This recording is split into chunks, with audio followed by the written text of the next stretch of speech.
इटावा से। महाराज जी, आपके चरणों में कोटि कोटि प्रणाम। महाराज जी, जिन दिनों में परेशान रहता हूँ, समस्या में रहता हूँ, उन दिनों में मेरे ईश्वर में खूब ध्यान लगता है, और जब मैं खुश होता हूँ तो ध्यान की कमी हो जाती है। महाराज जी, क्या ये मानव स्वभाव है या यही स्वार्थ है? अभी भगवान में ध्यान लगा नहीं बच्चा, नहीं अनुकूलता प्रतिकूलता और सुख दुख का कोई महत्व नहीं, ऐसा नहीं है। पर दुख में गाढ़ चिंतन तुम्हारा होता है और सुख में चिंतन भूल जाते हो, मुझे विश्वास ही नहीं होता। क्योंकि जब गाढ़ चिंतन होने लगेगा तो फिर उसका स्वाद मिलेगा, और स्वाद मिलेगा तो उससे बढ़कर सुख क्या है? फिर कौन सा सुख है जिसमें तुम प्रभु को भूल जाते हो? हम प्रभु को तभी भूलते हैं जब प्रभु से ज्यादा हमें कुछ अच्छा लगता है। आप देखना भाई, किसी वस्तु को हम तभी त्यागते हैं जब उससे श्रेष्ठ मिल जाए। तो प्रभु के गाढ़ चिंतन से श्रेष्ठ कोई सुख लगा, इसका मतलब स्वाद ही नहीं मिला। अगर स्वाद मिला होता तो त्रिभुवन की राज्य लक्ष्मी देने पर भी जो आधे पल के लिए प्रभु का विस्मरण ना करे, उसे भगवान का भक्त कहते हैं। तो अभ्यास आपने शुरू किया है, अभी कोई स्वाद तो मिला नहीं, तो इसलिए जब संसारिक अनुकूलता मिलती है तो हर्ष आ जाता है, और हर्ष में फूल करके प्रभु को भूल जाते हो। और जब प्रतिकूलता आती है तब लगता है अभी समस्या का समाधान तो भगवान ही है, तो हम भगवान का स्मरण करने लगते हैं। वो कोई प्रेमी का भजन नहीं है, वो एक परिस्थिति का भजन है। लेकिन अच्छा है, किसी भी भाव से भगवान से अगर हमारा चित्त जुड़े तो मंगल ही होता है।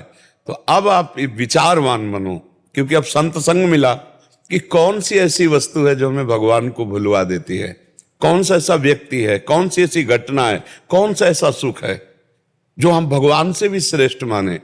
तो जिस समय हम भोजन कर रहे हैं, जिस समय हम किसी से बातचीत कर रहे हैं, जिस समय हम किसी भी भोग को स्वीकार कर रहे हैं, उस समय में खास भगवान के नाम को पकड़ना चाहिए।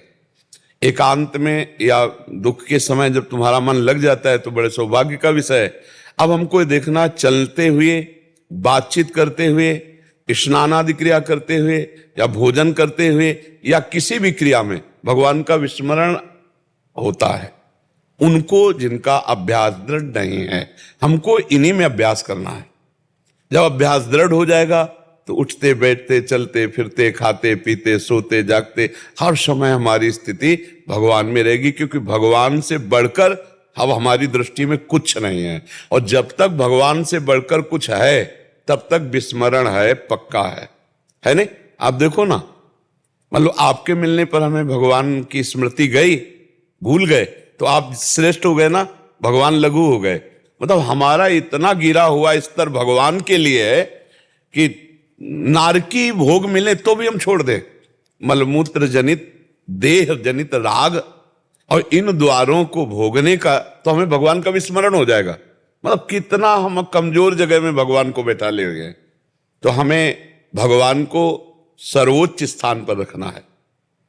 वो तभी माना जाएगा कि आपने भगवान को सर्वोच्च स्थान पर रखा जब किसी भी घटना, परिस्थिति, व्यक्ति, वस्तु, स्थान, चाहे वो अनुकूल हो या प्रतिकूल हो, भगवान का विस्मरण ना हो। सारे आचरण भगवान के अनुकूल हो और हम भगवान का जरा भी विस्मरण बर्दाश्त ना करें तो फिर हमारी स्थिति आ जाएगी। पर अच्छा है, हम आपको धन्यवाद देते हैं कि आप इस नई अवस्था में और भगवान की तरफ चल रहे हैं। जहां प्रमाद स्थिति, काम आदि दोषों से युक्त होकर व्यसन आदि में बच्चे जाते हैं, वहां तुम भगवान की तरफ चल रहे हो। भगवान तुम्हारे ऊपर बहुत प्रसन्न है और विशेष कृपा तुम्हारे ऊपर है। तुम इसको समेटो। अब हर परिस्थिति में स्मरण करना शुरू करो। 5 मिनट के अंतर में एक बार नाम जरूर ले लो, इसको पकड़ो। हर 5 मिनट में एक बार राधा बोलो, 24 घंटे का नशा छा जाएगा। क्योंकि हर 5 मिनट में डर लगा रहेगा अगला 5 मिनट फिर ही ना चला जाए, क्योंकि मुझे राधा बोलना है। तो कितनी बार राधा स्मरण नाम हो जाएगा। हर 5 मिनट में अगर एक बार राधा बोलने का नियम तुम लो तो 24 घंटे का नियम वो पूरा उसमें ले आएगा। बहुत आनंद बच्चा, जीवन की सार्थकता भगवान के स्मरण में है। जो भगवान से विमुख होकर धन संपत्ति, नाना प्रकार के भोग, ये एक बड़ा स्वप्न है। 40 साल, 50 साल, 80 साल और शरीर छूटा, कुछ नहीं।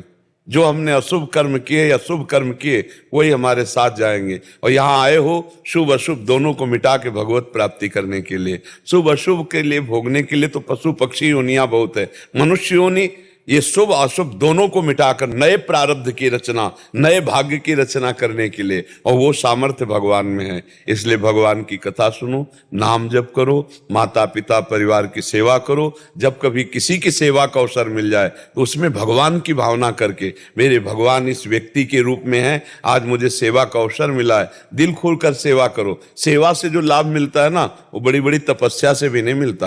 पर हित सरिस धर्म नहीं भाई, जो दूसरों का हित करने की भावना है, ये बहुत जरूरी है अध्यात्म मार्ग में।